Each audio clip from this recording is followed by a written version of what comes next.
Welcome to Relational Databases Interview Crashcasts, your go-to podcast for mastering database concepts for senior backend engineer interviews. I'm your host, Sheila, and today we're joined by Victor, an experienced database engineer. Victor, we'll be discussing a common interview question about relational databases. Are you ready? Absolutely, Sheila. I'm excited to dive into this topic. Great. Here's the question. What is a relational database? Explain the difference between a relational database and a NoSQL database.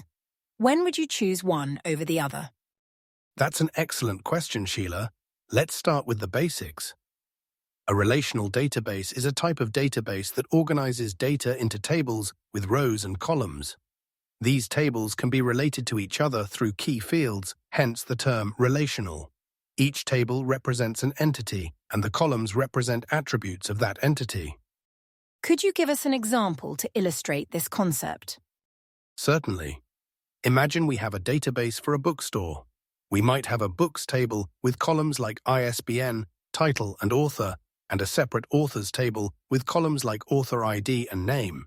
These tables would be related through the author field in the books table, and the author ID in the authors table. That's a helpful example. Now, can you explain what a NoSQL database is and how it differs from a relational database? Sure.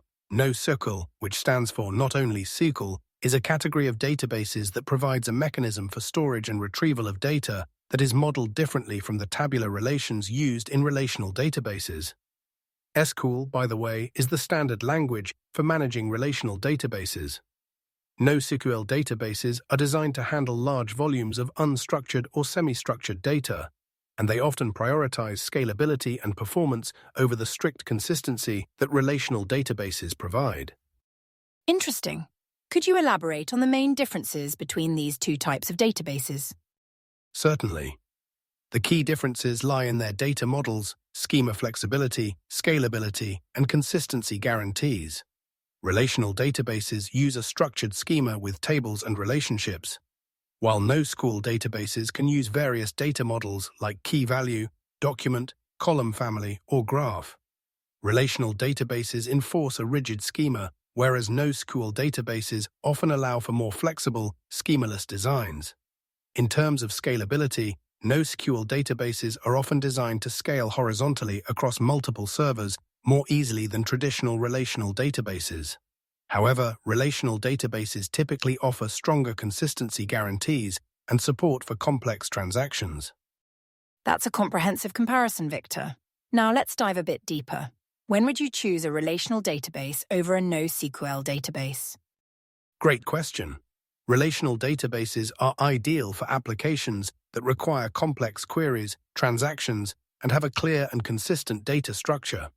They excel in scenarios where data integrity is crucial, and you need to ensure ACID properties, atomicity, consistency, isolation, and durability. Some common use cases include financial systems, e-commerce platforms, and content management systems where relationships between data are important and where you need to perform complex joins and aggregations. And in what situations would you opt for a NoSQL database?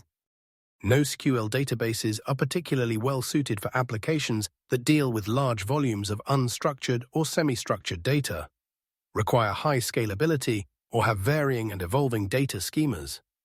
They're often used in real-time web applications, big data analytics, content delivery networks, and IoT systems.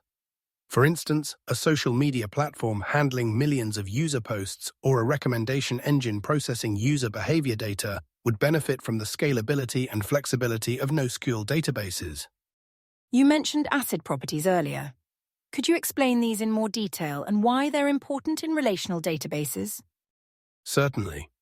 ACID properties are a set of guarantees that ensure reliable processing of database transactions.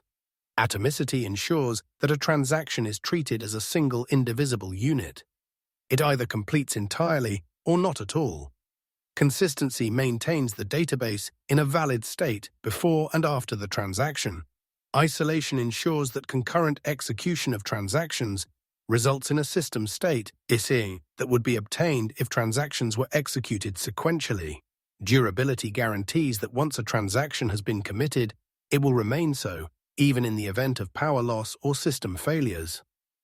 These properties are crucial in maintaining data integrity and reliability in systems where accuracy is paramount, such as in financial transactions or inventory management. That's a thorough explanation, Victor. Now, let's consider some edge cases.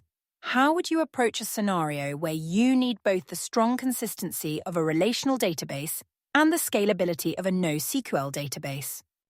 That's an interesting challenge, Sheila. In such scenarios, we might consider a hybrid approach. For instance, we could use a relational database for core transactional data that requires strong consistency and complex queries, while using a NoSQL database for high-volume, less structured data that requires scalability. Another approach could be to use a NoSQL database, which aims to provide the ACID guarantees of traditional databases with the scalability of NoSQL systems. Alternatively, some modern distributed SQL databases like Google Spanner or CockroachDB offer both strong consistency and horizontal scalability, though they come with their own trade-offs in terms of complexity and cost. Excellent response, Victor. As we wrap up, what advice would you give to candidates preparing for database-related interview questions? My main advice would be to understand the fundamental principles behind different database types, rather than just memorizing features. Be prepared to discuss real-world scenarios and trade-offs. Practice explaining complex concepts in simple terms. Also, stay updated with current trends in the database world, as the landscape is constantly evolving. Lastly, be honest about your experience. If you're not familiar with a specific technology, express your willingness to learn. Thank you, Victor, for those invaluable insights. Listeners, remember that understanding the strengths and weaknesses of different database types is crucial. When preparing for interviews, focus on real-world applications and be ready to discuss why you choose one type over another in specific scenarios. Practice articulating your thoughts clearly, as communication is key in senior engineering roles. That's all for today's episode of Relational Databases Interview Crashcasts. Thank you for listening, and best of luck with your interviews. Thank you for Heid.